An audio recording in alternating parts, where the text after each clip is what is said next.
nasabah bud bid'ah yang punya kesempatan dilakukan oleh manusia, yang apakah kadang-kadang karena keterbatasan ilmu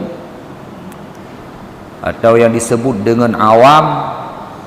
atau memang karena kadang-kadang terlanjur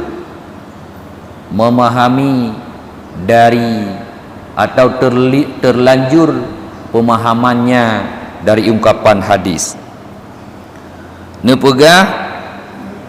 salah sabah daripada bid'ah yang madmumah, yang harim, alian ya'sammu fa'iluha,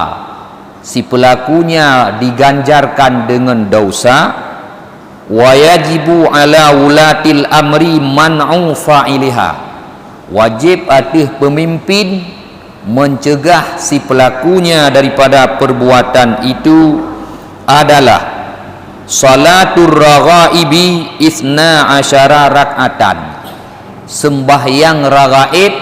yang lejih 12 rakaat, yang iduk bainal isya'aini, antara maghrib dan isya, awwala jum'ati rajabin, pada awal Jumat bulan Rajab. Pada malam Jumat pertama bulan Rajab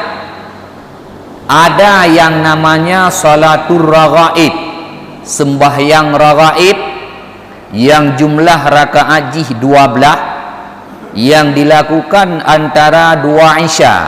artinya antara maghrib dan isya. Nyan hukum jih bid'ah madmumah, harim, ya'sammu fa'iluha, si pelakunya berdosa, wa yajibu ala wulatil amri, wajib di atas pemimpin, wajib di atas orang yang menguasai urusan. Artinya maksud gedi gepubuk lang kampung, wajib atas gesi putra, wajib man'u fa'iliha, melarang, mencegah